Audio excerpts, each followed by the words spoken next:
بسم اللہ الرحمن الرحیم۔ آؤ بچوں، آج ہم آپ کو ایک پیاری سی کہانی سناتے ہیں۔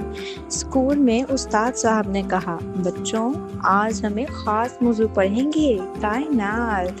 حمزہ نے کہا، استاد صاحب کائنات کیا ہوتی ہے؟ استاد صاحب نے آسمان کی طرف اشارہ کیا اور بولے، بیٹا کائنات وہ سب کچھ ہے جو اللہ نے بنایا ہے۔ سورج، چاند، ستارے، آسمان، زمین، پہاڑ اور دریا، یہ سب کائنات کا حصہ ہیں۔ عائشہ نے حیران ہو کر کہا، کیا پھول، پرندے اور انسان بھی کائنات میں آتے ہیں؟ استاد صاحب مسکرائے، ہاں بیٹی، تم، میں، یہ کلاس، یہ درخت، سب اللہ کی بنائی ہوئی کائنات کا حصہ ہیں۔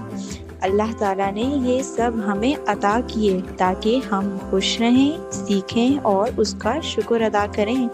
پھر استاد صاحب نے بلیک بورڈ پر لکھا، کائنات اللہ کی سب سے حسین نعمت۔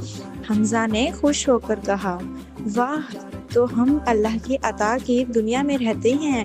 استاد صاحب نے کہا، بالکل بیٹا، جب تم آسمان کو دیکھو یا پھولوں کو سونگھو تو دل سے کہو، اللہ آپ کی قدرت بے مثال ہے، الحمدللہ اللہ نے ہمیں اتنی حسین کائنات دی۔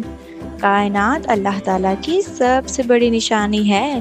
اللہ نے اسے محبت، رنگوں اور حسن سے بھرا ہے تاکہ ہم اس کی عظمت کو پہچانیں اور ہمیشہ شکر گزار رہیں۔ الکبیر پبلشرز یہ ایک تعلیمی ادارہ ہے جو بچوں کے لیے رنگین تصویروں، خوبصورت کہانیوں اور دلچسپ انداز میں اسلام کی تعلیمات پیش کرتا ہے۔ الکبیر پبلشرز، جہاں ہر کہانی میں اسلام کی روشنی چمکتی ہے۔